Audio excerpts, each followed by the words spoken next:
Welcome to wishful ಅಡುಗೆ ಮನೆ. ಇವತ್ತು ಕೊಬ್ಬರಿ ಕರಿಬೇವಿನ ಸೊಪ್ಪು ಸ್ಪೆಷಲ್ ಪ್ರತಿಭಾ. ಹೌದು ಆಶಾ, ನೋಡಿ ಎಷ್ಟು ಚೆನ್ನಾಗಿ ಕೊಬ್ಬರಿ ಇದೆ. ಸೊ ಇವತ್ತಿಂದ ಈ ರೆಸಿಪಿ ಒಂದು ಸರ್ತಿ ಮಾಡಿ ತಿಂಗಳಾನ್ಗಟ್ಲೆ ಹಾಳಾಗಲ್ಲ. ಆ ಥರ ಒಂದು ರೆಸಿಪಿನ ಮಾಡೋಣ.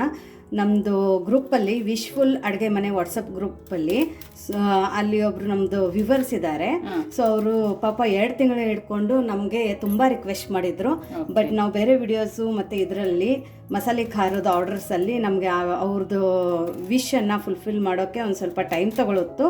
ಹಾಗಾಗಿ ಇವತ್ತು ಅದೇ ವಿಡಿಯೋನ ಅವ್ರು ಕೇಳಿರೋದು ವಿಡಿಯೋನ ಅವರಿಗೋಸ್ಕರ ಇವತ್ತು ನಾವಿಲ್ಲಿ ಮಾಡಿ ತೋರಿಸ್ತಾ ಇದ್ದೀವಿ. ಸೊ ಇಲ್ಲಿ ಒಣ ಕೊಬ್ಬರಿನೇ ತಗೋಬೇಕು ಅಷ್ಟೇ. ಡ್ರೈ ಇರಬೇಕಾ? ಹೌದು, ಡ್ರೈನೇ ತಗೋಬೇಕು. ಮತ್ತು ತುಂಬ ಹೆಲ್ದಿ ಅಂತಾನೂ ನಾವು ಇದು ಅನ್ಬೋದು. ಯಾಕಂದರೆ ಇದರಲ್ಲೇನು ಬೇರೆ ಥರ ಯಾವುದೇ ಇಂಗ್ರೀಡಿಯೆಂಟ್ಸ್ ಬೀಳುತ್ತಂತ ಅಲ್ಲ, ಮಸಾಲೆಗಳು ಜಾಸ್ತಿ ಬೀಳುತ್ತಂತ ಏನಲ್ಲ. ಬಟ್ ಹೆಲ್ದಿ ರೆಸಿಪಿನೇ ಇವತ್ತಿನ ನಾವು ಇದನ್ನು ಮಾಡ್ತಾ ಇರೋದು. ಸೊ ಕೊಬ್ಬರಿನ ನಾವು ಇಲ್ಲಿ ತಗೋಬೇಕು. ಕೊಬ್ಬರಿನ ಇದೇ ಥರ ಯಾಕೆ ಕಟ್ ಮಾಡಬೇಕಂದ್ರೆ ನಾನು ಮುಂದೆ ಹೇಳ್ತೀನಿ. ಓಕೆ, ಎಷ್ಟು ಕೊಬ್ಬರಿ ಪ್ರತಿಭಾ? ಸಾಕು, ಇದು 1 ಗುಂಡಷ್ಟು ಆದರೆ ಸಾಕು. ಓಕೆ, ಓಕೆನಾ? ಸೊ ಇದನ್ನು ನಾವು ಇದೇ ಥರ ಕಟ್ ಮಾಡ್ಕೊಂಡು ಬರೋಣ. ಓಕೆ. ಸೊ ನೋಡಿ, ಕೊಬ್ಬರಿನ ಈ ತರ ಕಟ್ ಮಾಡ್ಕೊಂಡು ಬಂದಿರೋದು. ಇದು ತುಂಬಾ ದಪ್ಪನೂ ಇರಬಾರ್ದು, ಸ್ಲೈಸ್ ಒಂದ್ ಸ್ವಲ್ಪ ಥಿನ್ನಾಗಿನೇ ಇರಬೇಕು. ನೀವು ಬೇಕಂದ್ರೆ ನಾವು ಆಲೂಗಡ್ಡೆ ಚಿಪ್ಸ್ ಎಲ್ಲ ಮಾಡ್ತೀವಲ್ಲ, ಅದ್ರಲ್ಲಿ ಕೂಡ ಗ್ರೇಟ್ ಮಾಡ್ಕೋಬಹುದು. ಅದರಲ್ಲಿ ಕೂಡ ಗ್ರೇಟ್ ಮಾಡ್ಕೋಬಹುದು. ಸೊ ಇವಾಗ ಇದನ್ನ ಪಕ್ಕಕ್ಕಿಡೋಣ. ಸೊ ನೋಡಿ, ಇವಾಗ ಇಲ್ಲಿ ಕರಿಬೇವು ತಗೊಂಡಿರೋದು. ಇದು ಫ್ರೆಶ್ ಆಶಾಗಳ ಮನೆಯಲ್ಲಿ ಮರ ಇದೆ.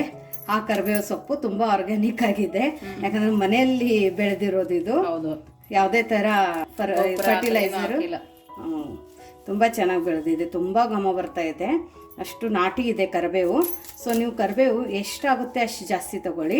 ಕರಿಬೇವು ಆಕ್ಚುಲಿ ಆಶಾ ಹಿಮೋಗ್ಲೋಬಿನ್ ಇಂಪ್ರೂವ್ ಮಾಡೋದಲ್ಲದೆ BP ಶುಗರು ಕಂಟ್ರೋಲ್ ಮಾಡುತ್ತೆ. ಬೆಳಗ್ಗೆ ಖಾಲಿ ಹೊಟ್ಟೆಲ್ಲಿ ಹಸಿದೆ ತಿನ್ಬೇಕು ಅಂತಾರ. ಹೌದು ಹೌದು, ಅದಂತೂ ತುಂಬಾ ಒಳ್ಳೇದು ಆಶಾ. ಹಿಮೋಗ್ಲೋಬಿನ್ ಕಡಿಮೆ ಇದ್ದವರಿಗೆ ತುಂಬಾ ಬೇಗ ರಿಸಲ್ಟ್ ಸಿಗುತ್ತೆ ಇದಕ್ಕೆ. ಅದರ ಜೊತೆ ಯಾರಿಗಾದ್ರೆ ಕಣ್ಣಿಂದು ಚಸ್ಮಾ ಪವರ್ ಜಾಸ್ತಿ ಇದ್ರು ಇದನ್ನು ಕಡಿಮೆ ಮಾಡುತ್ತೆ. ಸೊ ಹಂಗಾಗಿ ಕರಿಬೇವಿಂದ ನಮ್ಗೆ ತುಂಬಾ ಅಂದ್ರೆ ತುಂಬಾ ನ್ಯೂಟ್ರಿಷನಲ್ ಬೆನಿಫಿಟ್ಸ್ ಇದಾವೆ. ಮತ್ತೆ ಆಯುರ್ವೇದಿಕ್ ಅಲ್ಲಿ ಕರಿಬೇವು ತುಂಬಾ ಜಾಸ್ತಿ ಯೂಸ್ ಮಾಡ್ತಾರೆ. ನೋಡಿ, ಎಲ್ಲ ಕರ್ಬೇವಿನ ಸೊಪ್ಪು ಈ ತರ ಬಿಡಿಸ್ಕೊಂಡಿದೀವಲ್ಲ, ಇನ್ನೂ ಸ್ವಲ್ಪ ಕರ್ಬೇವಿನ ಸೊಪ್ಪು ಬೇಕು, ಅದನ್ನು ಕೂಡ ಬಿಡಿಸ್ಕೊಂಡ್ ಬರೋಣ. ನೋಡಿ, ಇಲ್ಲಿ 3 ಕಪ್ದಷ್ಟು ಕರಿಬೇವನ್ನ ತಗೊಂಡಿದ್ದೀವಿ. ಕಪ್ ಮೆಜರ್ಮೆಂಟ್ ಅಲ್ಲ ಆದ್ರೆ ನೀವು ಇದ್ರಕ್ಕಿಂತ ಜಾಸ್ತಿ ಕೂಡ ಬಳಸಬಹುದು. ಅದು ನಿಮ್ಗೆ ಫ್ಲೇವರ್ ಹೆಂಗೆ ಇಷ್ಟ ಆಗುತ್ತೆ ಅದ್ರ ತಕ್ಕಂಗೆ ನಾವು ಇದನ್ನ ಕರಿಬೇವನ್ನ ಯೂಸ್ ಮಾಡ್ಕೋಬಹುದು. ಸೊ ಇವಾಗ ನೆಕ್ಸ್ಟ್ ಏನ್ ಮಾಡೋದು ಅಂತ ನೋಡೋಣ ಬನ್ನಿ. ನೋಡಿ, ಇಲ್ಲೊಂದು ಕಡೆಯನ್ನ ಇಟ್ಕೊಂಡಿರೋದು ಕಬ್ಬಣದ್ದು, ಲೋ ಫ್ಲೇಮಲ್ಲಿ ಇಟ್ಕೊಂಡಿರೋದು. ಇಲ್ಲಿ ಒಂದು 2 ಟೇಬಲ್ ಸ್ಪೂನ್ ಅಷ್ಟು ಕಡಲೆ ಬೇಳೆನ ಹಾಕೋತಾ ಇರೋದು. ಅದ್ರ ಜೊತೆ 2 ಸ್ಪೂನ್ ಅಷ್ಟು ಉದ್ದಿನ ಬೇಳೆ, ನೀವು ಉದ್ದಿನ ಕಾಳುನು ಯೂಸ್ ಮಾಡ್ಕೋಬಹುದು. 1 ಸ್ಪೂನ್ ಅಷ್ಟು ಜೀರಿಗೆ ಹಾಕೊಳ್ಳೋದ್ರಿಂದ ತುಂಬಾ ಒಳ್ಳೆ ಫ್ಲೇವರ್ ಕೊಡುತ್ತೆ ಆಶಾ. ಅದ್ರ ಜೊತೆ ಇಲ್ಲಿ ನಾನು ಒಂದು 2 ಟೇಬಲ್ ಸ್ಪೂನ್ ಅಷ್ಟು ಕಪ್ ಎಳ್ಳನ್ನ ತಗೊಂಡಿದ್ದೀನಿ. ಕಪ್ ಎಳ್ಳೋದಕ್ಕಂದ್ರೆ ಆಶಾ ಕಲರು ತುಂಬಾ ಚೆನ್ನಾಗಿ ಬರುತ್ತೆ. ಅದ್ರ ಜೊತೆ ಕಪ್ ಎಳ್ಳಿನೂ ಕೂಡ ಸುಮಾರು ನ್ಯೂಟ್ರಿಷನ್ ಜಾಸ್ತಿ ಇರುತ್ತೆ, ರುಚಿನೂ ಜಾಸ್ತಿ ಇರುತ್ತೆ, ಮತ್ತೆ ಕಲರು ಟೆಕ್ಸ್ಚರ್ ತುಂಬಾ ಚೆನ್ನಾಗಿರುತ್ತೆ. ಹಾಗಾಗಿ ನಾನೇನ್ ಮಾಡಿದ್ದೀನಿ, 2 ಸ್ಪೂನ್ ಅಷ್ಟು ಕಪ್ ಎಳ್ಳು ಮತ್ತೆ 2 ಸ್ಪೂನ್ ಅಷ್ಟು ಬಿಳಿ ಎಳ್ಳನ್ನ ತಗೊಂಡಿದ್ದೀನಿ. ಆದಷ್ಟು ನೈಲಾನ್ ಬಳಸಬೇಡಿ, ಇದರಲ್ಲಿ 2 ತರ ಬರುತ್ತೆ ಬಿಳಿ ಎಳ್ಳಲ್ಲಿ. ನೈಲಾನ್ ಬಳಸಬೇಡಿ, ಆರ್ಗ್ಯಾನಿಕ್ ಆಗಿ ಬರುತ್ತಲ್ಲ, ಸೊ ಅದನ್ನೇ ನಾವು ಬಳಸಬೇಕು. ಇವಾಗ ಇದೆಲ್ಲ ಒಟ್ಟಿಗೆನೆ ನಾವು ಮೀಡಿಯಂ ಫ್ಲೇಮಲ್ಲಿ ಇದ್ರದ್ದು ಹಸಿ ವಾಸನೆ ಹೋಗೋ ತನಕ ಹುರ್ಕೋಬೇಕು. ಇವಾಗ ಎಣ್ಣೆ ಹಾಕೊಳ್ಳೋ ಹಂಗೇನಿಲ್ಲ, ಡ್ರೈ ಆಗಿ ನಾವು ಇದನ್ನು ಹುರ್ಕೋಬೇಕು. ಹೌದೌದು. ಸೊ ನೋಡಿ, ಇದು ಹುರಿಯೋಕೇನು ಜಾಸ್ತಿ ಹೊತ್ತು ಟೈಮ್ ತಗೊಳ್ಳಲ್ಲ. ಫ್ಲೇಮನ್ನು ಮಾತ್ರ ಮೀಡಿಯಂ ಫ್ಲೇಮಲ್ಲಿನೇ ಇಟ್ಕೊಳ್ಳಿ. ಕಬ್ಬಣದ ಬಾಣಲೆ ಆಗಿರೋದ್ರಿಂದ ಪ್ರತಿಭಾ ಸರಿ ಬಿಸಿ ಆದ್ರೆ ಬೇಗ ಬೇಗ ಆಗೋಗುತ್ತೆ ಕೆಲಸ ಅಲ್ಲ. ಹೌದೌದು. ಸೊ ನೋಡಿ, ಚೆನ್ನಾಗಿ ಚಟಪಟ ಅಂತ ಇದೆಯಲ್ಲ. ಸೊ ಇದನ್ನ ಒಂದು ಪ್ಲೇಟಿಗೆ ತಕ್ಕೊಳ್ಳೋಣ. ಓಕೆ, ನೋಡಿ ಅದನ್ನ ತಕ್ಕೊಂಡು ನೋಡಿ ಪ್ಲೇಟಿಗೆ ಹಾಕೊಂಡಿದೀವಿ. ಇದನ್ನ ಆರಬೇಕು, ತಣ್ಣಗಾಗ್ಬೇಕಲ್ಲ. ಹೌದು. ಓಕೆ, ನೋಡಿ ಇಲ್ಲಿ ಒಂದು 1/4 ಕಪ್ದಷ್ಟು ಕಡಲೆ ಬೀಜನ ಹಾಕೊಂಡಿರೋದು. ಒಬ್ರು ಕಡಲೆ ಬೀಜ ಹಾಕ್ತಾರೆ, ಒಬ್ಬೊಬ್ರು ಹಾಕಲ್ಲ ಆಶಾ. ಬಟ್ ನಾವು ಮಹಾರಾಷ್ಟ್ರ ಸ್ಟೈಲ್ ಅಲ್ಲಿ ಮಾಡ್ಬೇಕಂದ್ರೆ ಕರಿಬೇವಿನ ಚಟ್ನಿ ಪುಡಿ ಕಂಪಲ್ಸರಿ ಕಡಲೆ ಬೀಜಗಳು ಬೇಕು. ಇದರಿಂದ ಎಷ್ಟು ಚೆನ್ನಾಗಿ ಫ್ಲೇವರ್ ಬರುತ್ತೆ ಅಂದ್ರೆ, ನೀವು ಇವತ್ತಿಂದ ಏನ್ ನಾವು ಕರಿಬೇವಿನ ಚಟ್ನಿ ಪುಡಿ ಮಾಡ್ತಾ ಇದೀವಲ್ಲ, ನೀವು ಮೊಸರಲ್ಲಿ ಹಾಕಿದ್ರು ಒಂದ್ ಕಡೆ ನೀರು ಒಂದ್ ಕಡೆ ಪುಡಿ ಆ ತರ ಆಗಲ್ಲ. ಸೊ ಚೆನ್ನಾಗಿ ಇದು ಮೊಸರಿನ ಜೊತೆ ಆಗ್ಲಿ ಮತ್ತೆ ಅನ್ನದ ಜೊತೆ ಆಗ್ಲಿ ಹೊಂದ್ಕೊಂಡು ಒಂದು ಒಳ್ಳೆ ಟೇಸ್ಟ್ ಕೊಡುತ್ತೆ. ತುಂಬಾ ರಿಚ್ ಅನ್ಸುತ್ತೆ ತಿನ್ನೋಕೆ. ಇವಾಗ ನಾವು ಎಲ್ಲ ಇಂಗ್ರೀಡಿಯೆಂಟ್ಸ್ ಏನು ಹುರ್ಕೊಂಡಿರ್ತೀವಲ್ಲ ಎಲ್ಲ ಒಂದೇ ಪ್ಲೇಟಕ್ಕೆ ಹಾಕೋತ ಹೋಗೋಣ. ಇದನ್ನು ಕೂಡ ಅದೇ ಪ್ಲೇಟಲ್ಲಿ ಹಾಕಬೇಕು. ಹೌದೌದು. ನೀವು ಕಡಲೆ ಬೀಜದ ಕ್ವಾಂಟಿಟಿ ಹೆಚ್ಚು ಕಡಿಮೆ ಮಾಡ್ಕೋಬಹುದು, ಇದರಲ್ಲಿ ಏನು ತೊಂದರೆ ಇಲ್ಲ. ಇಲ್ಲ ನಾವು ಕಡಲೆ ಬೀಜನೇ ತಿನ್ನಂಗಿಲ್ಲ ಅಂದರೆ ಟೋಟಲಿ ಸ್ಕಿಪ್ ಮಾಡಿ, ಏನು ಪ್ರಾಬ್ಲಮ್ ಇಲ್ಲ. ಬಟ್ ಹಾಕಿದ್ರೆ ಮಾತ್ರ ಹೇಳೋದಲ್ಲ, ಮೊಸರಿಗೆಲ್ಲ ಮಿಕ್ಸ್ ಮಾಡಿದಾಗ ತುಂಬ ಚೆನ್ನಾಗಿರುತ್ತೆ. ಸೊ ನೋಡಿ ಆಶಾ, ಇವಾಗ ಇದು ಚೆನ್ನಾಗಿ ಹುರಿದಿದೆ ಅಲ್ಲ, ಈ ಟೈಮಲ್ಲಿ ಇಲ್ಲಿ ಒಂದಿಷ್ಟು 1/4 ಕಪ್ಪದಷ್ಟು ಹುರ್ಗಡ್ಲೆ ಪುಟಾಣಿನ ಹಾಕೊಳ್ಳೋಣ. ಯಾಕಂದ್ರೆ ಇದೇನು ಹಸಿದು ಹಾಕೋಬಹುದು, ಸ್ವಲ್ಪ ನಂಬಾಗಿರುತ್ತೆ ಆಶಾ, ವೆದರ್ಗೆ ಸ್ವಲ್ಪ ಸಾಫ್ಟ್ ಆಗಿರುತ್ತೆ. ಹೌದು. ಆಮೇಲೆ ನಾವು ತಿಂಗಳಾನುಗಟ್ಟಲೆ ಸ್ಟೋರ್ ಮಾಡ್ಬೇಕಂದ್ರೆ ಎದರಲ್ಲಿನೂ ಹಸಿ ವಾಸನೆ ಆಗಲಿ ಅಥವಾ ಹಸಿ ಅಂಶ ಆಗಲಿ ಇರಬಾರ್ದು. ಸೊ ಹಾಗಾಗಿ ಇದು ಕಡಲೆ ಬೀಜ ಟೋಟಲಿ ಹುರಿದ ನಂತರ ಇವಾಗ ಫ್ಲೇಮನ್ನು ಆಫ್ ಮಾಡ್ಕೊಂಡಿರೋದು, ಅದೇ ಫ್ಲೇಮಲ್ಲಿನೇ ನಾವು ಇದನ್ನು ಹುರ್ಕೋಬೇಕು. ಸೊ ನೋಡಿ ಎಷ್ಟು ಬೇಗ ಹುರಿದು. ಇದನ್ನು ಕೂಡ ನಾವು ಅದೇ ತಟ್ಟೆಗೆ ತಗೊಳ್ಳೋಣ. ನೋಡಿ ಇಲ್ಲಿ ಒಂದು 2 ಟೇಬಲ್ ಸ್ಪೂನ್ ಅಷ್ಟು ಧನಿಯಾ ಬೀಜನ ತಗೊಂಡಿರೋದು. ಧನಿಯಾ ಬೀಜ ಇಲ್ಲ ಅಂದರೆ ಧನಿಯಾ ಪುಡಿ ತಗೋಬಹುದು. ಅದನ್ನು ಕೂಡ ಬಿಸಿ ಇದರಲ್ಲಿ ಆಶಾ, ನಾವು ಆಗಳ ಹೆಂಗೆ ಹುರ್ಗಡ್ಲೆ ಹಾಕ್ತೀವಲ್ಲ, ಪುಡಿನ ಯೂಸ್ ಮಾಡ್ತೀವಿ ಅಂದರೆ ಹುರ್ಗಡ್ಲೆ ಹಾಕೋ ಟೈಮಲ್ಲಿ ನಾವು ಧನಿಯಾ ಪೌಡರನ್ನು ಹಾಕಿ ಅದನ್ನು ಬಿಸಿ ಮಾಡ್ಕೋಬೇಕು. ಸೊ ಫ್ಲೇಮನ್ನು ಮಾತ್ರ ಟೋಟಲಿ ಲೋ ಫ್ಲೇಮಲ್ಲಿ ಇಟ್ಕೊಳ್ಳಿ, ಯಾಕಂದರೆ ಒಂದ್ಸರ್ತಿ ಬಾಣ್ಲಿಕ್ಕೆ ಇದ್ರೆ ತುಂಬ ಬೇಗ ಹುರಿತಾರೆ. ಬೇಗ ಬೇಗ ಹುರ್ಕೊಳ್ಳೋದು. ಸೊ ನೋಡಿ ಧನಿಯಾ ಕೂಡ ಹುರಿದಾಯಿತು. ಇದನ್ನು ಕೂಡ ನಾವು ತಗೊಳ್ಳೋಣ. ನೋಡಿ ಇವಾಗ ಹುಣಸೆಹಣ್ಣು ಕೂಡ ಹಾಕೊಳ್ತಾ ಇದ್ದೀವಿ. ಸ್ವಲ್ಪ ಫ್ರೈ ಆದರೆ ಚೆನ್ನಾಗಿ ಪುಡಿ ಆಗುತ್ತಲ್ವ ಪ್ರತಿಭಾ? ಹೌದು, ಸ್ವಲ್ಪ ಬಿಸಿ ಆಗ್ಬೇಕಾಶ. ಓಕೆ. ಇಲ್ಲ ನೀವು ಬಿಸಿಲಲ್ಲಿ ಒಣಗಿಸಿಟ್ಟಿದ್ದೀವಿ ಅಂದರೆ, ಹಸಿ ಅಂಶ ಇಲ್ಲ ಅಂದರೆ ನೀವು ಹಾಗೇನೆ ಡೈರೆಕ್ಟು ಯೂಸ್ ಮಾಡ್ಕೋಬಹುದು. ಇದೇನು ಜಾಸ್ತಿ ಏನಲ್ಲ, ಸ್ವಲ್ಪ ಬಿಸಿ ಆದರೆ ಸಾಕು, ತಾನೇ ಕ್ರಿಸ್ಪಿ ಆಗಿಬಿಡುತ್ತೆ ಅಷ್ಟೇ. ಓಕೆ. ಸೊ ನೋಡಿ ಹುಣಸೆಹಣ್ಣು ಕೂಡ ಹುರಿದಾಗಿದೆ. ಇದನ್ನು ಕೂಡ ಅದೇ ತಟ್ಟೆಗೆ ತಗೊಳ್ಳೋಣ. ಓಕೆ. ಸೊ ನೋಡಿ ಇದನ್ನು ಕೂಡ ತಗೊಂಡಾಗಿದೆ. ಇವಾಗ ಇದ್ರ ಒಳಗಡೆ ನಾವು ಏನು ಕೊಬ್ಬರಿ ಇಟ್ಕೊಂಡಿದ್ದೀವಲ್ಲ ಕಟ್ ಮಾಡಿ ಅದನ್ನು ಹಾಕೊಳ್ಳೋಣ. ಓಕೆ. ಇದನ್ನು ಹಂಗೆ ಫ್ರೈ ಮಾಡ್ಕೋಬೇಕು ಪ್ರತಿಭಾ, ಎಣ್ಣೆ ಹಾಕ್ಬೇಕಾ? ಇದನ್ನು ಕೂಡ ನೀವು ಬೇಕಂದ್ರೆ ಹಂಗೇನು ಫ್ರೈ ಮಾಡ್ಕೋಬಹುದು ಆಶಾ. ಇಲ್ಲ ನಾವು ಎಣ್ಣೆಯಲ್ಲಿ ಮಾಡ್ಕೋತೀವಿ ಅಂದರೆ ಎಣ್ಣೆಯಲ್ಲಿ ಕೂಡ ಮಾಡ್ಕೋಬಹುದು. ಓಕೆ. ಸೊ ನಾನಿಲ್ಲಿ ಇದೇ ಥರ ಡ್ರೈ ಫ್ರೈನೇ ಮಾಡ್ಕೋತಾ ಇದ್ದೀನಿ. ನೀವು ಬೇಕಂದ್ರೆ ತುರ್ದು ಹಾಕೊಂಡಿದ್ರೆ ಏನಾಗುತ್ತಂದ್ರೆ ಆಶಾ, ತುಂಬ ಬೇಗ ಹೊತ್ತೋಗುತ್ತೆ. ಮತ್ತೆ ಇನ್ನೊಂದಂದ್ರೆ ಈ ಥರ ಕಟ್ ಮಾಡಿ ಹಾಕಿದ್ರೆ ಕರೆಕ್ಟಾಗಿ ಇದು ಪೌಡರ್ ಆಗಿ ನಾವು ತಿನ್ಬೇಕಾದ್ರೂ ಇದ್ರ ಫ್ಲೇವರ್ ಬಾಯಲ್ಲಿ ಸಿಗುತ್ತೆ. ಓಕೆ. ಜಾಸ್ತಿ ಪೌಡರ್ ಆದ್ರೆ ಬಾಣ್ಲಿನೂ ಕಾಯ್ದಿರುತ್ತೆ ಪ್ರತಿಭಾ, ಕೈಗೆ ಸಿಗಲ್ಲ. ಅದ್ರ ಜೊತೆ ಸಣ್ಣ ಆದಾಗ ತುಂಬಾ ಜಾಸ್ತಿ ಪುಡಿ ಆಗ್ಬಿಡುತ್ತೆ. ಆ ಟೆಕ್ಸ್ಚರು ಇದು ಕರೆಕ್ಟ್ ಆಗಿ ಬರಂಗಿಲ್ಲ.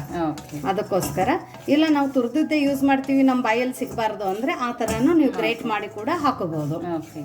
ಇನ್ನೊಂದಂದ್ರೆ ಯಾರು ನೀವು ನಮ್ದು ವಾಟ್ಸಪ್ ಗ್ರೂಪ್ ಲಿಂಕ್ ಅನ್ನ ಜಾಯ್ನ್ ಆಗಿಲ್ಲ ಅಂದ್ರೆ ವಿಶ್ಫುಲ್ ಅಡುಗೆ ಮನೆ ವಾಟ್ಸಪ್ ಗ್ರೂಪ್ ಲಿಂಕ್ ಅನ್ನ ನಾನು ಡಿಸ್ಕ್ರಿಪ್ಷನ್ ಬಾಕ್ಸ್ ಅಲ್ಲಿ ಕೊಟ್ಟಿದ್ದೀನಿ. ಸೊ ನೀವು ಆ ಲಿಂಕ್ ಮೇಲೆ ಕ್ಲಿಕ್ ಮಾಡಿದ್ರೆ ಸಾಕು, ನಮ್ಮ ಜೊತೆ ಕನೆಕ್ಟ್ ಆಗ್ತೀರಾ. ಸೊ ಇವತ್ತಿನ ಈ ರೆಸಿಪಿನೂ ಆ ಗ್ರೂಪಲ್ಲಿ ನಮ್ದೊಬ್ರು ವ್ಯೂವರ್ಸ್ ಇದ್ದಾರೆ, ಅವ್ರು ಸಜೆಸ್ಟ್ ಮಾಡೋದಕ್ಕೆ ನಾನು ಮಾಡ್ತಾ ಇದ್ದೀನಿ. ಸೊ ನಿಮ್ಗನ್ನು ಸ್ಪೆಸಿಫಿಕ್ ಆಗಿ ಯಾವುದಾದ್ರೂ ವಿಡಿಯೋಸ್ಗಳನ್ನು ಬೇಕು ಅಥವಾ ಏನೋ ಒಂದು ಸಜೆಷನ್ ಆಗಲಿ ಟಿಪ್ಸ್ ಆಗಲಿ ನೀವು ಕೇಳಬೇಕು ಹೇಳಬೇಕು ಅಂದ್ರೂ ಅಲ್ಲಿ ನೀವು ನಮ್ಮ ಜೊತೆ ಕಮ್ಯುನಿಕೇಟ್ ಮಾಡ್ಬೋದು. ಇಲ್ಲ ಅಂದರೆ ನಾರ್ಮಲ್ ಆಗಿ ಕೂಡ ನೀವು ನಮಗೆ ಕಮೆಂಟ್ ಹಾಕಿದ್ರು ನಾವು ಕಮೆಂಟನ್ನು ಕೂಡ ನೋಡ್ತೀವಿ, ನಿಮಗೆ ರಿಪ್ಲೈ ಕೂಡ ಮಾಡ್ತಾ ಇರ್ತೀವಿ. ಸೊ ನೋಡಿ ಇದು ಕೊಬ್ಬರಿ ಹುರಿಬೇಕಾದ್ರೆ ಫ್ಲೇಮನ್ನು ಮಾತ್ರ ಲೋ ಫ್ಲೇಮಲ್ಲಿನೇ ಇಟ್ಕೊಂಡು ಹುರ್ಕೋಬೇಕು, ಇಲ್ಲಾಂದ್ರೆ ಬೇಗ ಸೀದೋಗ್ಬಿಡುತ್ತೆ. ಹೌದೌದು. ನೋಡಿ ಇವಾಗ ಕೊಬ್ಬರಿ ಕೂಡ ಚೆನ್ನಾಗಿ ಹುರ್ಕೊಂಡಿದ್ದೀವಿ. ನಾವು ಫ್ಲೇಮನ್ನು ಮಾತ್ರ ನಾವು ಲೋ ಫ್ಲೇಮಲ್ಲಿನೇ ಇಟ್ಕೊಂಡು ಹುರ್ಕೊಂಡಿದ್ದೀವಿ. ಇದನ್ನ ಮಾತ್ರ ಸೆಪ್ರೇಟ್ ಆಗಿ ತಕ್ಕೋಬೇಕು, ಯಾಕಂದ್ರೆ ಕೊಬ್ಬರಿ ಆರೋಗ್ಯ ಸ್ವಲ್ಪ ಟೈಮ್ ತಗೊಳುತ್ತೆ, ಬಿಸಿದ್ರಲ್ಲಿ ನಾವು ಇದನ್ನ ರುಬ್ಬೋಕ್ಕಾಗಂಗಿಲ್ಲ. ಸೊ ಹಾಗಾಗಿ ಕೊಬ್ಬರಿ ಮಾತ್ರ ಸೆಪ್ರೇಟ್ ಆಗಿ ತಕ್ಕೊಳ್ಳೋಣ. ಈಗ ಫ್ರೈ ಮಾಡ್ಕೊಂಡಿದ್ದೀವಲ್ಲ ಪ್ರತಿಭಾ, ಇದನ್ನೇ ತಿನ್ನಕ್ಕೂ ಚೆನ್ನಾಗಿರುತ್ತೆ. ಹೌದು ನೋಡಿ ಈ ಥರ. ಸೊ ನೋಡಿ ಇಲ್ಲಿ ಒಣಮೆಣಸಿನ್ಕಾಯಿನ ತೊಗೊಂಡಿರೋದು, ನಾನು ಡೈರೆಕ್ಟ್ ಗುಂಟೂರು ಮೆಣಸಿನ್ಕಾಯಿನೇ ತೊಗೊಂಡಿರೋದು. ನೀವು ಬೇಕಂದರೆ ನಿಮ್ಮ ಕಲರ್ ಎಲ್ಲ ಚೆನ್ನಾಗಿ ಬರಲಿ ಅಂದರೆ ಗುಂಟೂರ ಜೊತೆ ಬ್ಯಾಡಗಿ ಮೆಣಸಿನ್ಕಾಯಿ ಕೂಡ ನೀವು ಇದ್ರ ಒಳಗಡೆ ಹಾಕೋಬಹುದು. ಸೊ ಇಲ್ಲಿ ನಾನು ಬರೀ ಇವಾಗ ಗುಂಟೂರನ್ನ ಹಾಕೊಂಡಿದ್ದೀನಿ, ಖಾರ ಇದ್ರೆ ಸಾಕು, ಕಲರ್ ಬೇಡ ಅಂತ. ಯಾಕಂದ್ರೆ ಒಂಥರ ಕಪ್ ಕಲರ್ ಇದ್ರೆ ಆಶಾ ತಿನ್ನೋಕ್ಕಾಗಲಿ ನೋಡೋಕ್ಕಾಗಲಿ ತುಂಬ ಚೆನ್ನಾಗಿದೆ. ಹೌದು. ಇವಾಗ ಮಾತ್ರ ಮೆಣಸಿನ್ಕಾಯಿ ಹುರಿಬೇಕಾದ್ರೆ 1 ಸ್ಪೂನ್ ಅಷ್ಟು ಎಣ್ಣೆನ ಹಾಕಿ ಮೆಣಸಿನ್ಕಾಯಿನ ಹುರ್ಕೋಬೇಕು. ಅವಾಗ ಘಾಟು ಆಗಲ್ಲ ಪ್ರತಿಭಾ? ಘಾಟು ಆಗಲ್ಲ. ತಿನ್ಬೇಕಾದ್ರೆ ಆಶಾ ನಮಗೆ ಗಂಟ್ಲಲ್ಲಿ ಉರಿಯಲ್ಲ ಮತ್ತೆ ತುಂಬಾ ಬೇಗನೂ ಹುರಿಯುತ್ತೆ. ಸೊ ನೋಡಿ ಮೆಣಸಿನ್ಕಾಯಿ ಹುರಿದಿದೆ, ಇದಕ್ಕೆ ಜಾಸ್ತಿ ಹುರಿಯೋ ಅವಶ್ಯಕತೆ ಏನಿಲ್ಲ, ತುಂಬ ಬೇಗ ಹುರಿಯುತ್ತೆ. ಸೊ ಇದನ್ನು ತಕ್ಕೊಂಡು ಬಿಡೋಣ. ಮೆಣಸಿನ್ಕಾಯಿ ಕೂಡ ನಾವು ಸೆಪ್ರೇಟಾಗಿಯೇ ಇಟ್ಕೋಬೇಕು. ನೋಡಿ ಸೊ ನೋಡಿ ಇದೇ ಬಾಣಲಿಗೆ ಇವಾಗ ಕರಿಬೇವನ್ನು ಕೂಡ ನಾವು ಹಾಕೊಳ್ಳೋಣ. ಕರಿಬೇವು ಹಾಕಿದ ನಂತರ ಇದಕ್ಕೂ 1 ಸ್ಪೂನ್ ಅಷ್ಟು ಎಣ್ಣೆನ ಹಾಕೊಳ್ಳೋಣ ಆಶಾ, ಯಾಕಂದರೆ ಇದ್ರದ್ದು ಫುಲ್ ಹಸಿ ವಾಸನೆ ಹೋಗಬೇಕು. ಇದ್ರದ್ದು ಹಸಿ ವಾಸನೆ ಹೋಗಿ ಇದು ಫುಲ್ ಕ್ರಿಸ್ಪಿ ಆಗಬೇಕು. ಓ ಅದಕ್ಕೋಸ್ಕರ ಎಣ್ಣೆ ಹಾಕಿ ಹುರಿದ್ರೆ ತುಂಬಾ ಬೇಗ ಒಳಗಿನ ನೀರಿನ ಅಂಶ ಹೋಗಿ ಕ್ರಿಸ್ಪಿ ಆಗುತ್ತೆ. ಓಕೆ ಪ್ರತಿಭಾ, ನಾವು ಕರ್ಬೇವಿನ ಸೊಪ್ಪನ್ನ ಕಿತ್ತು ಚೆನ್ನಾಗಿ ವಾಶ್ ಮಾಡಿ ಒಣಗಿಸಿಟ್ಕೊಂಡ್ರೆ ಬಿಸಿಲಲ್ಲಿ ಅದನ್ನು ನಡೆಯುತ್ತೆ. ಬಟ್ ಒಣಗಿಸಿಟ್ಟಿದ್ರು ಒಂದು ಸ್ವಲ್ಪ ನೀವು ಹುರಿಲೇಬೇಕು. ಬಟ್ ತುಂಬ ಬೇಗ ಹುರಿಯುತ್ತೆ ಆ ಥರ ಮಾಡೋದ್ರಿಂದ. ನೋಡಿ ಇವಾಗ ಕರಿಬೇವು ಚೆನ್ನಾಗಿ ಹುರಿದಿದೆ. ಫ್ಲೇಮನ್ನು ಆಫ್ ಮಾಡಿಬಿಟ್ಟು ಕರಿಬೇವು ಇದ್ರ ಒಳಗಡೆನೆ ಬಿಟ್ಬಿಡೋಣ ಆಶಾ ಆರೋಗ್ಯಕ್ಕೆ. ಅವಾಗ ಈ ಬಿಸಿಗೆ ಇನ್ನೊಂದು ಸ್ವಲ್ಪ ಇದು ಚೆನ್ನಾಗಿ ಕ್ರಿಸ್ಪಿ ಆಗುತ್ತೆ. ಬಟ್ ಸಿಹಿದು ಹೋಗಬಾರ್ದು. ನೋಡಿ ಇದೇ ಥರ ಬಿಟ್ಬಿಡೋಣ. ಮಧ್ಯ ಮಧ್ಯದಲ್ಲಿ ಕೈ ಆಡಿಸಿ ಅಷ್ಟೇ. ಸೊ ಇವಾಗ ನೆಕ್ಸ್ಟ್ ಏನು ಮಾಡೋದು ಅಂತ ನೋಡೋಣ. ನೋಡಿ ಒಂದು ಮಿಕ್ಸಿ ಜಾರನ್ನು ತೊಗೊಂಡಿರೋದು. ಇವಾಗ ಇದ್ರ ಒಳಗಡೆ ನಾವು ಏನು ಹುರಿದಿಟ್ಕೊಂಡಿದ್ವಲ್ಲ ಮೆಣಸಿನ್ಕಾಯಿ ಅದನ್ನು ಹಾಕೊಳ್ಳೋಣ. ಖಾರ ಮಾತ್ರ ನೋಡಿ ಹಾಕೊಳ್ಳಿ. ನೋಡಿ ನಾವು ಹುರಿದಿಟ್ಕೊಂಡ್ರು ಅಂತ ಎಲ್ಲ ಕಾಳು, ಕಡಲೆ ಬೀಜ, ಕಡಲೆ, ಧನಿಯಾ, ಹುಣಸೆಹಣ್ಣೆಲ್ಲ ಹೌದು ಅಷ್ಟೇ. ಸೊ ಎಲ್ಲದನ್ನು ಇದಕ್ಕೆ ಹಾಕೊಳ್ಳೋಣ. ಇದೇನು ಒಂದೇ ಸರ್ತಿ ಎಲ್ಲನೂ ನಾವು ಮಿಕ್ಸಿಗೆ ಹಾಕೋಬಹುದು. ಹೌದು, ಸೆಪ್ರೇಟ್ ಹಾಕೋಬೇಕಂತೇನಿಲ್ಲ. ನೋಡಿ ಕೊಬ್ಬರಿ. ಇವಾಗ ಇದಕ್ಕೆ ನಾನು ಬೆಳ್ಳುಳ್ಳಿನ ಹಾಕೋತಾ ಇದ್ದೀನಿ ಆಶಾ. ಬೆಳ್ಳುಳ್ಳಿ ತಿನ್ನಲ್ಲ ಅಂದವರು ಟೋಟಲಿ ಬೆಳ್ಳುಳ್ಳಿನ ಸ್ಕಿಪ್ ಮಾಡಿ ನೆಕ್ಸ್ಟ್ ಎಲ್ಲ ಇಂಗ್ರೀಡಿಯೆಂಟ್ಸ್ನ ಹಾಕೋಬಹುದು. ಬಟ್ ಬೆಳ್ಳುಳ್ಳಿ ಹಾಕೊಳ್ಳೋದ್ರಿಂದ ಒಳ್ಳೆ ಫ್ಲೇವರ್ ಬರುತ್ತೆ. ಕೆಲವೊಬ್ರು ಬೆಳ್ಳುಳ್ಳಿನ ತಿಂತಾರೆ, ನಾವು ತಿಂತೀವಿ, ಇಷ್ಟ ಆಗುತ್ತೆ ಅಂತ. ಸೊ ಇದಕ್ಕೂ ಕೂಡ ನಾನು ಬೆಳ್ಳುಳ್ಳಿನ ಹಾಕೋತಾ ಇದ್ದೀನಿ. ಇದ್ರ ಜೊತೆ ಹುಳಿ ಎಲ್ಲ ಇದೆ ಅಲ್ಲ, ಹಾಗಾಗಿ ಸ್ವಲ್ಪ ಬೆಲ್ಲ. ನಮ್ಮ ಸ್ವೀಟ್ ಏನೂ ಬೇಡ ಅಂದರೆ ಟೋಟಲಿ ಸ್ಕಿಪ್ ಮಾಡಿ. ಬಟ್ ಬೆಲ್ಲ ಹಾಕೊಳ್ಳೋದ್ರಿಂದ ನಾವು ಇಷ್ಟೆಲ್ಲ ಹಾಕಿರ್ತೀವಲ್ಲ, ನಮಗೆ ಆ್ಯಸಿಡಿಟಿ ಆಗಲಿ ಎದೆಯಲ್ಲಿ ಉರಿಯೋದಾಗಲಿ ಆಗಬಾರ್ದು ಅಂದರೆ ಬೆಲ್ಲನ ಹಾಕೋಬೇಕು. ಬೆಲ್ಲ ಒಳ್ಳೆಯದು ಕೂಡ. ನೋಡಿ ಇವಾಗ ಕರ್ಬೇವಿನ ಸೊಪ್ಪನ್ನ ಹುರ್ಕೊ ಬಂದ್ವಲ್ಲ, ಅದನ್ನು ಕೂಡ ಇದ್ರೊಳಗಡೆ ಹಾಕೊಳ್ತಾ ಇದೀವಿ. ನೋಡಿ ಎಷ್ಟು ಕ್ರಿಸ್ಪಿ ಆಗುತ್ತೆ. ಹೌದು, ನೋಡಿ ಸ್ವಲ್ಪ ಈ ಥರ ಪ್ರೆಸ್ ಮಾಡಿಬಿಟ್ಟು ಹಾಕೋಬೋದು. ಇವಾಗ ರುಚಿಗೆ ಉಪ್ಪು. ಸೊ ನೋಡಿ ಇವಾಗ ಇದನ್ನು ಪೌಡರನ್ನು ಮಾಡ್ಕೊಂಡು ಬರೋಣ. ಪೌಡರದ್ದು ಕನ್ಸಿಸ್ಟೆನ್ಸಿ ಮತ್ತು ಟೆಕ್ಸ್ಚರ್ ಯಾವ ಥರ ಬೇಕೋ ಆ ಥರ ನೀವು ಮಾಡ್ಕೋಬೋದು. ಬಟ್ ಕರೆಕ್ಟ್ ಟೆಕ್ಸ್ಚರ್ ಹೆಂಗಿರಬೇಕು ಅಂತಲೂ ನಾನು ನಿಮ್ಗೆ ಇಲ್ಲಿ ಮಿಕ್ಸರ್ ಮಾಡ್ಕೊಂಡು ಬಂದು ತೋರಿಸ್ತೀನಿ. ನೋಡಿ ಮಿಕ್ಸಿಯಲ್ಲಿ ಪೌಡರ್ ಮಾಡ್ಕೊಬಂದಾಗಿದೆ. ಎಷ್ಟು ಚೆನ್ನಾಗಿ ಕಾಣಿಸ್ತಿದೆ ನೋಡಿ ಪ್ರತಿಭಾ. ಹೌದು, ಇದ್ರ ಟೆಕ್ಸ್ಚರ್ ನೋಡಿ, ಕಲರು, ಟೆಕ್ಸ್ಚರು. ಆಮೇಲೆ ಇದು ಜಾಸ್ತಿ ಪುಡಿ ಇಲ್ಲ. ಹೌದು, ತರಿತರಿಯಾಗಿದೆ, ಸ್ವಲ್ಪ ತರಿತರಿಯಾಗಿನೇ ಇದೆ. ಮತ್ತು ನೀವು ಕೂಡ ಇದೇ ತರ ತರಿತರಿಯಾಗಿನೇ ಇಟ್ಕೋಬೇಕು. ಕಡಲೆ ಬೀಜ, ಕಡಲೆ ಎಲ್ಲ ಬಾಯಿಗೆ ಸಿಗ್ತಾ ಇದ್ರೆ ಪ್ರತಿಭಾ. ಹೌದು, ಅದು ರುಚಿ ಚೆನ್ನಾಗಿರುತ್ತೆ. ಹೌದು ಆಶಾ, ನಾನು ಅದಕ್ಕೇನೆ ಕೊಬ್ಬರಿ ಕೂಡ ಯಾಕೆ ಆ ಥರ ನಾವು ಕಟ್ ಮಾಡ್ಕೋಬೇಕನ್ನೋದಕ್ಕೆ ಇಲ್ಲಿದೆ ನೋಡು ಅದ್ರದ್ದು ರಿಸಲ್ಟು. ಹೌದು, ತುಂಬ ಚೆನ್ನಾಗಿ ಕಾಣ್ತಾ ಇದೆ. ಎಷ್ಟು ಚೆನ್ನಾಗಿದ್ರ ಕಲರ್ ಕಾಣ್ತಾ ಇದೆ ಅಂದರೆ ಹೀಗೇನೆ ತಿನ್ಕೋಬಹುದು ಅನಿಸ್ತಾ ಇದೆ. ಅಷ್ಟು ಚೆನ್ನಾಗಿದ್ರ ಘಮ ಕೂಡ ಬರ್ತಾ ಇದೆ. ಮತ್ತು ಇದನ್ನು ಮಾಡಬೇಕಾದ್ರೆ ಮಿಕ್ಸಿನ ಆನು ಆಫು ಮಾಡ್ತಾ ನಾನು ಮಾಡ್ಕೊಂಡಿರೋದು. ಅವಾಗ ಅಷ್ಟೇ ನಿಮಗೆ ಈ ಥರ ಟೆಕ್ಸ್ಚರ್ ಬರುತ್ತೆ. ಸೊ ಇವಾಗ ಇದನ್ನ ಆಶಾ ನಾವು ಒಂದು ಬಾಣಲಿಗೆ ಹಾಕೊಳ್ಳೋಣ. ಓಕೆ. ಸೊ ನೋಡಿ ಇವಾಗ ಕರಿಬೇವಿನ ಚಟ್ನಿ ಪುಡಿ ನೀವು ಈ ಥರ ಸ್ಟೋರ್ ಮಾಡ್ಕೊಂಡಿಟ್ರೆ 1 ತಿಂಗಳಲ್ಲದೆ 2 ತಿಂಗಳು ಕೂಡ ಇಟ್ಕೋಬೋದು. ಇಲ್ಲ ನಾವು ಫ್ರಿಜ್ಜಿಗೆ ಇಟ್ಕೋತೀವಿ ಅಂದ್ರೂ 6 ತಿಂಗಳು ಏನೂ ಆಗಲ್ಲ. ಯಾಕಂದರೆ ಇಂಗ್ರೀಡಿಯೆಂಟ್ಸ್ನ ನಾವು ಯಾವ ಥರ ಹುರ್ಕೋತೀವಿ ಅನ್ನೋದು ತುಂಬ ಇಂಪಾರ್ಟೆಂಟ್ ಇದೆ. ಹೌದು. ಸೊ ಈ ಥರ ನೀವು ಚಟ್ನಿ ಪುಡಿನ ಮಾಡಿಬಿಟ್ಟು ಫ್ರಿಜ್ಜಿಗೆ ಹಾಕಿದರೆ 6 ತಿಂಗಳು ಕೆಡಲ್ಲ. ಹೊರಗಡೆ ಇಟ್ಟರೆ 1 ತಿಂಗಳೂ ಏನೂ ಆಗಲ್ಲ. ಹೌದು. ಸೊ ಈ ಥರ ಮಾಡ್ಕೊಳ್ಳಿ. ಇವಾಗ ಹೆಂಗೆ ನಾವು ಇದ್ರದ್ದು ಕರಿಬೇವು ಚಟ್ನಿ ಪುಡಿ ಮಾಡ್ಕೊಂಡಿವಲ್ಲ, ಇದೇ ಥರ ನಾವು ಕಡಲೆ ಬೀಜದ ಕೂಡ ಚಟ್ನಿ ಪುಡಿ ಮಾಡಿದ್ದೀವಿ. ಹೌದು. ಸೊ ಅದನ್ನು ಕೂಡ ಏನೂ ಆಗಲ್ಲ. ಅಷ್ಟು ಚೆನ್ನಾಗಿದೆ ಮತ್ತು ಆರ್ಗ್ಯಾನಿಕ್ ಆಗಿ ನಾವು ಮಾಡಿದ್ದೀವಿ.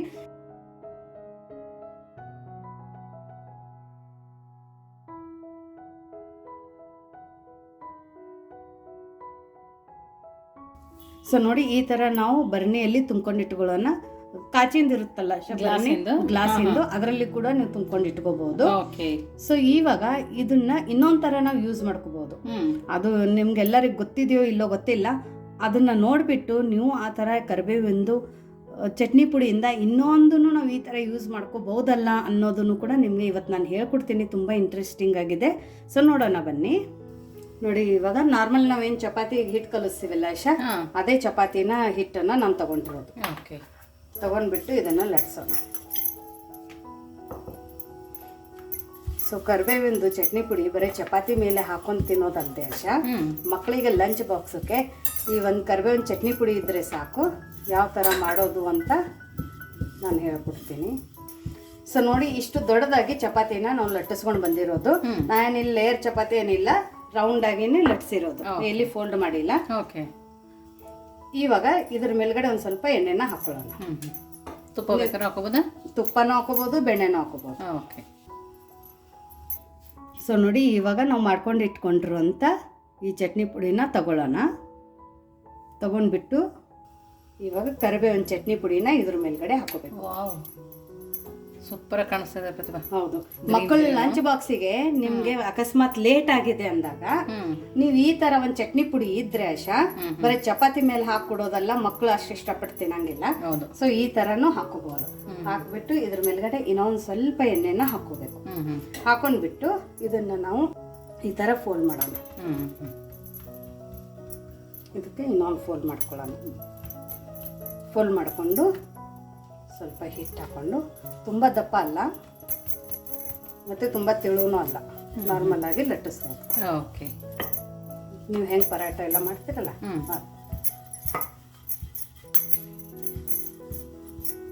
ಇದೆಲ್ಲ ಇಷ್ಟ. ಹೌದು, ಸೂಪರ್ ಆಗಿದೆ. ನೀನು ಯಾವತ್ತಾದ್ರೆ ಕರಿಬೇವು ಚಟ್ನಿ ಪುಡಿ ಯೂಸಿಂಗ್ ಮಾಡಿ? ಈ ತರ ಮಾಡಿಲ್ಲ ಪ್ರತಿಭಾ. ಅನ್ನದ ಮೇಲೆ ತುಪ್ಪ ಹಾಕೊಂಡು ಕರಿಬೇವಿನ ಚಟ್ನಿ ಪುಡಿ ಹಾಕೊಂಡು ತಿಂದಿವಿ. ಯೂಶ್ವಲಿ ಎಲ್ಲರೂ ಹಂಗೆ ತಿಂತಾರಲ್ಲ. ಹೌದು. ಸೊ ಇದಕ್ಕೆ ಒಂದು ಸ್ವಲ್ಪ ಎಣ್ಣೆನ ಹಚ್ಕೊಳ್ಳೋಣ. ಎಣ್ಣೆನ ಹಚ್ಕೊಂಡು ನಾವು ನಾರ್ಮಲ್ ಪರಾಟ ಮತ್ತೆ ಚಪಾತಿ ಯಾವ ತರ ಸುಡ್ತೀವಿ ಅದೇ ತರ ಇದನ್ನ ಮಾಡ್ಬೋದು. ಇದು ಯಾವ ತರ ಕಾಣಿಸ್ತದೆ ಗೊತ್ತಾ? ನಿಮ್ ಕಡಲೆ ಬೀಜದ ಒಬ್ಬಟ್ಟಿರುತ್ತಲ್ಲ, ಆ ತರ ಕಾಣಿಸ್ತಾ ಇದೆ. ಸೊ ನೋಡಿ, ಇದನ್ನ ಸುಟ್ಕೊಂಡು ಬರೋಣ ಅಂತೆ. ಸೊ ನೋಡಿ, ಇಲ್ಲಿ ನಮ್ಮದು ಕರಿಬೇವಿನ ಚಟ್ನಿ ಪುಡಿಯಿಂದ ಮಾಡ್ಕೊಂಡಿರುವಂಥ ರೆಸಿಪಿ ಇದು ತಟ್ಟೆ ರೆಡಿ ಇದೆ. ಇಲ್ಲಿ ನೋಡಿ, ನಾನು ಬಿಸಿ ಬಿಸಿ ಅನ್ನ ತಗೊಂಡಿದ್ದೀನಿ. ಬಿಸಿ ಬಿಸಿ ಅನ್ನದ ಮೇಲೆ ನೀವು ಕರಿಬೇವಿನ ಚಟ್ನಿ ಪುಡಿನ ಈ ಥರ ಹಾಕೊಂಡು, ಬೇಕಂದ್ರೆ ಇದ್ರ ಮೇಲ್ಗಡೆ ಮೊಸರು ಹಾಕೋಬಹುದು, ಇಲ್ಲ ತುಪ್ಪ ಕೂಡ ಹಾಕೋಬಹುದು, ಎಣ್ಣೆ ಕೂಡ ಹಾಕೋಬಹುದು. ಈ ಥರ ಹಾಕೊಂಡು ತಿನ್ಬೋದು ಅಶೋ. ಇದೊಂದು ರೀತಿ ನೀವು ತಿನ್ನೋದಂತೂ ನಿಮ್ಗೆ ಗೊತ್ತೇ ಇದೆ, ಮೊಸರು ಜೊತೆನೂ ತಿಂತೀರ ಅನ್ನೋದು ಗೊತ್ತಿದೆ. ಬಟ್ ಇವಾಗ ಕರಿಬೇವಿನ ಚಟ್ನಿ ಪುಡಿನೇ ಯೂಸ್ ಮಾಡಿಬಿಟ್ಟು ಮಾಡ್ಕೊಂಡಿರುವಂಥ ಈ ಪರಾಟ ಎಷ್ಟು ಡಿಲಿಷಿಯಸ್, ಎಷ್ಟು ಟೇಸ್ಟಿ ಆಗಿದೆ, ಅದ್ರ ಜೊತೆ ಅಷ್ಟೇ ಸಾಫ್ಟ್ ಕೂಡ ಆಗಿದೆ. ಹೌದು. ಸೊ ಇವಾಗ ಇದ್ರ ಲೇಯರ್ ಕೂಡ ನಾನು ನಿಮ್ಗೆ ತೋರಿಸ್ತೀನಿ ನೋಡಿ. ಸೂಪರ್ ಆಗಿದೆ. ಲೇಯರ್ಸ್ 3 ಲೇಯರ್ ಮಾಡ್ಕೊಂಡಿದ್ವಲ್ಲ ಶಾ, 3 ಲೇಯರ್ ಪರಾಟ. ಹೌದು, ಎಷ್ಟು ಚೆನ್ನಾಗಿ ಲೇಯರ್ ಬಿಟ್ಟಿದ್ದಾವೆ ನೋಡಿ. ಮತ್ತು ಕರಿಬೇವಿನ ಚಟ್ನಿ ಪುಡಿ ಇದು ಒಂಥರ ಯೂಸ್ ಇದೆ, ಹೌದಲ್ಲ ಶಾ? ಹೌದು. ಇದನ್ನ ನೀವು ಬೇಕಾದ್ರೆ ಮಕ್ಳಿಗೆ ಮಾಡಿ ಬರೀ ಮೊಸರು ಕೊಟ್ಟು ಕಳ್ಸಿದ್ರೆ ಸಾಕು. ಹೌದು. ಸೊ ನೋಡಿ, ಕರಿಬೇವು ಒಂದು ಚಟ್ನಿ ಪುಡಿ ಮಾಡಿಕೊಂಡು ಈ ಥರ ಒಂದು ಪರಾಟ ರೆಸಿಪಿ ಕೂಡ ನಾನು ನಿಮ್ಗೆ ಮಾಡಿ ತೋರಿಸಿದ್ದೀನಿ. ನೀವು ಈ ಥರ ಕರಿಬೇವಿನ ಚಟ್ನಿ ಪುಡಿನ ಯೂಸ್ ಮಾಡಿಬಿಟ್ಟು ಈ ಥರ ಪರಾಟ ಆಗಲಿ ಅಥವಾ ಇದನ್ನು ಬಿಟ್ಟು ಬೇರೆ ರೀತಿ ಯಾವ ಥರ ಆದರೆ ಯೂಸ್ ಮಾಡ್ತಿದ್ರೆ ನಮಗೆ ವಾಟ್ಸಪ್ ಗ್ರೂಪಲ್ಲಿ ಕೂಡ ಹೇಳ್ಬೋದು, ಅಥವಾ ಕಮೆಂಟ್ ಮೂಲಕ ಕೂಡ ಹೇಳ್ಬೋದು. ಅದರಿಂದ ಸುಮಾರು ನಮ್ಮ ವ್ಯೂವರ್ಸ್ಗಾಗಲಿ ನಮಗಾಗಲಿ ಅದ್ರದ್ದು ಯೂಸಸ್ಸನ್ನು ಗೊತ್ತಾಗುತ್ತೆ. ಸೊ ಇದನ್ನು ನೀವು ಬೇಕಂದರೆ ಮೊಸರು ಜೊತೆ ಕೂಡ ತಿನ್ಕೋಬೋದು ಪರಾಟ ಆಶಾ, ಇಲ್ಲ ಕೆಚಪ್ ಜೊತೆ ತಿನ್ಕೋಬಹುದು, ಅಥವಾ ಹಾಗೆ ಕೂಡ ತಿನ್ಕೋಬಹುದು. ನೋಡಾಶಾ, ಇದೆ ತುಂಬಾ ಚೆನ್ನಾಗಿದೆ ಪ್ರತಿಭಾ. ಚೆನ್ನಾಗೈತಾ? ತುಂಬಾ ಅಂದ್ರೆ ತುಂಬಾ ಚೆನ್ನಾಗಿದೆ. ಖಾರ ಹುಳಿ ಎಲ್ಲ ಕರೆಕ್ಟ್ ಆಗಿದೆ. ಉಪ್ಪು ಕರೆಕ್ಟ್ ಆಗಿದೆ ಅನ್ಸುತ್ತಾ ಕರಿಬೇವಿನ ಚಟ್ನಿ ಪುಡಿ ಅಂತ? ಕರಿಬೇವು ಹಾಕಿದೀವಿ ಅಂತಾನೆ ಅನಿಸ್ತಾ ಇಲ್ಲ, ಅಷ್ಟು ಫ್ಲೇವರ್ ಆಗಿ ಅಷ್ಟು ಸೂಪರ್ ಆಗಿ ಬಂದಿದೆ. ಓಕೆ. ಸೊ ನೋಡಿ, ಇವಾಗ ನಾನು ಹೇಳ್ದಲ್ಲ, ಇದ್ರ ಒಳಗಡೆ ನಾವು ಕಡಲೆ ಬೀಜ ಯಾಕೆ ಹಾಕಬೇಕು, ಹುರ್ಗಡ್ಲೆ ಯಾಕೆ ಹಾಕ್ಬೇಕಂದ್ರೆ, ಇವಾಗ ಈ ಮೊಸರು ಒಳಗಡೆ ನಾನು ಇದನ್ನ ಚಟ್ನಿ ಪುಡಿನ ಹಾಕೋತೀನಿ. ಚಟ್ನಿ ಪುಡಿ ಹಾಕೊಂಡು ಮಿಕ್ಸ್ ಮಾಡಿದಾಗ ಇದ್ರ ಕನ್ಸಿಸ್ಟೆನ್ಸಿ ನೋಡೋಶ ಎಷ್ಟು ಥಿಕ್ಕಾಗಿ ಮತ್ತೆ ಎಷ್ಟು ನೀಟಾಗಿ ಆಗುತ್ತೆ ಅಂತ. ಇಲ್ಲ ಅಂದರೆ ಬರೀ ನಾವು ಕರಿಬೇವನ್ನ ಯೂಸ್ ಮಾಡಿಬಿಟ್ಟು ಉದ್ದಿನಬೇಳೆ ಮತ್ತು ಕಡಲೆಬೇಳೆ ಯೂಸ್ ಮಾಡ್ತೀವಿ ಅಂದರೆ ನಿಮಗೆ ಈ ಥರ ಕನ್ಸಿಸ್ಟೆನ್ಸಿ ಮತ್ತು ಟೆಕ್ಸ್ಚರ್ ಸಿಗಲ್ಲ. ಓಕೆ. ಮತ್ತೆ ಜಾಸ್ತಿ ಪುಡಿ ಆದರೂ ಈ ಥರ ಬರಲ್ಲ ಅನ್ಸುತ್ತೆ ಪ್ರತಿಭಾ? ಈ ಥರ ಬರಲ್ಲ, ಯಾವುದು ಒಂಥರ ಹಿಟ್ಟು ಹತ್ತುತ್ತೆ. ಸೊ ಹಾಗಾಗಿ ಕರೆಕ್ಟಾಗಿ ಟೆಕ್ಸ್ಚರು ಮತ್ತು ಕೊಬ್ಬರಿ ಹಾಕಿದ್ದೀವಿ ನೋಡು ಎಷ್ಟು ಚೆನ್ನಾಗಿ. ನಿನ್ನ ಬಾಯಲ್ಲಿ ಸಿಕ್ತು ತಿನ್ಬೇಕಾದ್ರೆ ಸಿಕ್ಕಿಲ್ಲ ಪ್ರತಿಭಾ, ಆದ್ರೂ ಒಂಥರ ಟೇಸ್ಟ್ ಗೊತ್ತಾಗ್ತಾ ಇತ್ತು. ಹೌದಲ್ಲ? ಸೊ ನೋಡಿ, ಈ ಥರನೂ ಮಾಡಿಕೊಂಡು, ಇಲ್ಲ ನಮ್ಗೆ ಜಾಸ್ತಿ ಬೇಕು ಕರಿಬೇವಿನ ಚಟ್ನಿ ಪುಡಿ ತುಂಬ ಜಾಸ್ತಿ ಇಷ್ಟ ಅಂದ್ರೂ ನೀವು ಈ ಥರನೂ ಮಾಡಿಕೊಂಡು ಪರಾಟದ ಜೊತೆ ಇದಕ್ಕೆ ನೆಂಚ್ಕೊಂಡು ಕೂಡ ತಿನ್ಕೋಬೋದು. ತುಂಬ ಚೆನ್ನಾಗಿದೆ. ಹೌದು, ತುಂಬ ಅಂದರೆ ತುಂಬ ಚೆನ್ನಾಗಿದೆ. ಇದನ್ನು ನೀವು ಈ ಥರ ಮಾಡಿ ಬೇಕಂದ್ರೆ ಮೇಲ್ಗಡೆ ಚೀಸ್ ಕೂಡ ಗ್ರೇಟ್ ಮಾಡಿ ಕೊಡ್ಬೋದು ಮಕ್ಕಳಿಗೆ. ಹೌದು, ಪನೀರ್ ಹಾಕ್ಬೋದು, ಚೀಸ್ ಹಾಕ್ಬೋದು. ಎಷ್ಟು ಚೆನ್ನಾಗಾಗಿದೆ ಅಂದರೆ ಒಬ್ರು 4-5 ತಿನ್ನೋ ತನಕ ಹೇಳಂಗಿಲ್ಲ, ಅಷ್ಟು ಚೆನ್ನಾಗಾಗಿದೆ. ಖಾರ ಜಾಸ್ತಿ ಆಗಿಲ್ಲ. ಇವಾಗ ಈ ಅನ್ನದ ಜೊತೆ ಕೂಡ ಕಲಿಸ್ಕೊಂಡು ತಿನ್ನೋಣ. ಈ ಥರ ತಿನ್ಬೇಕಾದ್ರೆ ಒಂದು ಸ್ವಲ್ಪ ಅನ್ನ ಉದ್ರಾಗಿದ್ರೆ ತುಂಬ ಚೆನ್ನಾಗತ್ತೆ ತಿನ್ನೋಕೆ. ಹೌದು. ಸೊ ನೋಡಿ, ನಾನು ಯಾಕೆ ಕಪ್ಪು ಎಳ್ಳು ಹಾಕೋದು ಅಂತ ಹೇಳೋದಲ್ಲ, ಇದ್ರ ಕಲರ್ ನೋಡಿ ಎಷ್ಟು ಚೆನ್ನಾಗಿ ಬಂದಿದೆ ಅಂತ. ಕಲರ್ ನೋಡಿ ಎಷ್ಟು ಚೆನ್ನಾಗಿ ಬಂದೈತಲ್ಲ, ಕಲರು ಕೂಡ ಪರ್ಫೆಕ್ಟಾಗಿ ಬಂದಿದೆ. ಆ ಎಳ್ಳಿಂದ ಇದು ನೀಟಾಗಿ ಕಾಣಿಸ್ತದೆ ನೋಡಿ ಪ್ರತಿಭಾ. ಒಂದೊಂದು ತುಂಬ ಎಳ್ಳು ತುಂಬ ಚೆನ್ನಾಗಿ ಆಗಿದೆ ನೋಡಿ ಅನ್ನದ ಜೊತೆ ಫ್ಲೇವರು. ತುಂಬ ಚೆನ್ನಾಗಿದೆ ಪ್ರತಿಭಾ. ಅದು ಅಲ್ಲಲ್ಲೇ ಕ್ರಂಚಿ ಥರ ಅನಿಸ್ತದೆ ನೋಡಿ. 101% ನಾನು ಹೇಳ್ತೀನಿ, ನೀವು ಒಂದು ಸರ್ತಿ ನಾ ಹೇಳೋ ರೀತಿಯಲ್ಲಿ ಈ ಚಟ್ನಿ ಪುಡಿನ ಮಾಡ್ಕೊಂಡು ತಿಂದರೆ, ಮಾಡಿಬಿಟ್ಟು ಇದ್ರದ್ದಿಷ್ಟೆಲ್ಲ ಯೂಸಸ್ಸು ಕೂಡ ಇದ್ದಾವೆ. ನಿಮ್ಗೆ ಒಂದು ಸರ್ತಿ ಈ ಫ್ಲೇವರ್ ಇಷ್ಟ ಆದರೆ ನೀವು ಬೇರೆ ರೀತಿ ಚಟ್ನಿ ಪುಡಿನ ಮಾಡ್ಕೊಳ್ಳಲ್ಲ. ಅಷ್ಟು ಸಖತ್ತಾಗಿದೆ, ಅಷ್ಟು ಚೆನ್ನಾಗಿದೆ. ಅಂದರೆ ನಾನು ನಿಜವಾಗ್ಲೂ ಹೇಳ್ತೀನಿ, ಇದೆಲ್ಲನೂ ಒಂದು ವಾರಕ್ಕೆ ಖಾಲಿ ಆಗುತ್ತೆ. ಹೌದು, ಗ್ಯಾರಂಟಿ. ಹೌದು, ಡೈಲಿ ಮಕ್ಕಳು ಪರಾಟ ಕೇಳಿದಾಗ ಬರೀ ಇದು ಚಪಾತಿ ಹಿಟ್ಟಲ್ಲಿ ಇದನ್ನು ಸ್ಟಫ್ ಮಾಡಿಬಿಟ್ಟು ನೀವು ಪರಾಟ ಮಾಡಿಕೊಟ್ಟಿದ್ರು, ಇಲ್ಲ ಪನೀರು ಅಥವಾ ಚೀಸಲ್ಲಿ ಕೂಡ ಮಿಕ್ಸ್ ಮಾಡಿಕೊಟ್ಟಿದ್ರೆ, ಇದರಿಂದ ಮಕ್ಕಳು ನಿಮಗೆ ಇನ್ನೊಂದು ಫ್ಲೇವರು ಕೇಳೋದೇ ಇಲ್ಲ, ಅಮ್ಮ ಅದೇ ಹಾಕು ಅಂತ ಕೇಳ್ತಾರೆ. ಅಷ್ಟು ಒಳ್ಳೆ ಫ್ಲೇವರ್ ಇದೆ, ಅಷ್ಟು ಚೆನ್ನಾಗಿದೆ. ಸೊ ಒಂದು ಸರ್ತಿ ನೀವು ಈ ಚಟ್ನಿ ಪುಡಿನ ಟ್ರೈ ಮಾಡಿ, ಹೇಗೆ ಬಂತು ಅಂತ ಕಮೆಂಟ್ ಮೂಲಕ ಹೇಳೋದನ್ನು ಮರಿಬೇಡಿ. ಸೊ ನೋಡಿ, ಮತ್ತೆ ಸಿಗೋಣ ನಾವು ಇದೇ ಥರ ಹೊಸ ಹೊಸ ರೆಸಿಪಿ ಜೊತೆ. ವಿಶ್ಫುಲ್ ಅಡುಗೆ ಮನೆಯಲ್ಲಿ. Thank you.